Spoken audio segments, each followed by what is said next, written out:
Common. Thank you, Mr. Speaker. With rising deficits in the NHS, huge costs of pension reform and tighter pressures on public spending, how can the Prime Minister claim that spending at least £600 million a year on his ID card scheme is a good use of public money? Because if we introduce an ID card scheme and reduce identity fraud, that makes a major difference to the costs of government, to the costs of doing business. And in today's world, if we want to tackle illegal migration, crime and identity fraud, then using the new biometric technology to have ID cards is an important part of doing so.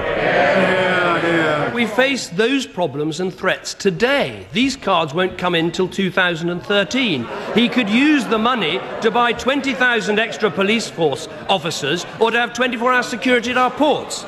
Will the Prime Minister accept that almost every government IT programme has massively overrun? What guarantee can he give that his estimates are right, whereas the London School of Economics that talk about £14.5 billion, almost half the cost of the Department of Education's entire budget, are actually wrong? First of all, let me say to the honourable gentleman, if his concern is that these ID cards aren't going to be introduced quickly enough, work with us to make sure that they're introduced more quickly.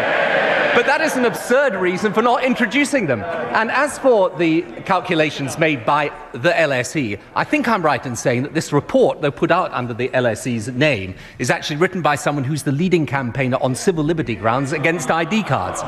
So I don't think it's an entirely objective assessment.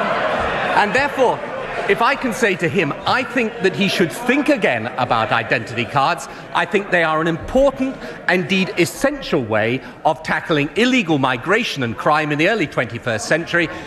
They may, if I can put it like this, they may be the future, not the past.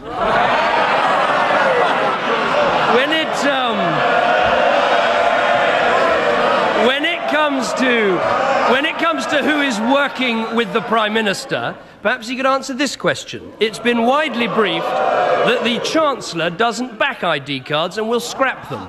So will the Prime Minister give a guarantee that when the Chancellor takes over his job, this scheme will be continued with? Certainly can give a guarantee that the government as a whole is absolutely behind identity cards for a very simple reason. And I may say that the start-up costs of ID cards have been provided by the Chancellor himself, so it is important that we recognise that identity cards, why is it so important now? Because we know from all the available evidence that identity fraud is on the increase. That is bound to happen in the modern world. The reason why so many people, when they've looked at this, including the former leader of the Conservative Party, have come to the conclusion we need identity cards. And the reason why it's right to do it now is because we have the biometric technology coming in. Other countries, for example, are going to be moving towards biometric passports. We will have to do that. Actually, the largest part of the cost of an identity card will come through the biometric passport, which we have to do. I assume he's in favour of the biometric passport. Perhaps he can elucidate that.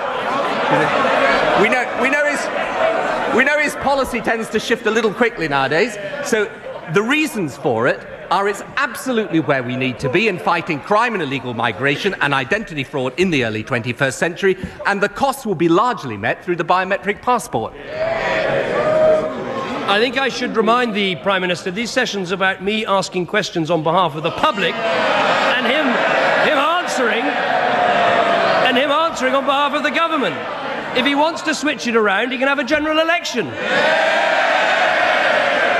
Doesn't the Prime Minister have a choice? He can think again, or he can plough on with what will become a monument to the failure of big government. I totally disagree with him, and I do apologise for asking these policy questions, but the fact is his policies change so very quickly on almost a day-to-day basis that sometimes it's always a good idea just to inform myself in order to keep up with where he is at any one time. But if I can simply say to him this, I think with the greatest respect, it's him who should think again about this. Look, we are going to have to introduce biometric passports. I know he agrees with that. We are therefore going to be in a position where we're going to have to make enormous changes for the vast bulk of people who have passports over the years to come. We know that identity fraud is a major and growing problem. The reason why right round the world people are moving to these systems is that it's necessary to tackle the problems of today's world. And of course there is a cost to identity cards, but there's a cost to identity fraud today in so many different ways. And I actually think as this argument progresses, that I suspect he will find himself in the same position as he's been on rather a lot of policies recently. Everything from the patient's passport to selection on schools, to the environment, to social justice. I could go on, it's a long list. Of when we actually do come to the point of the next general election, I suspect he will be standing on his head as he has on so many other issues.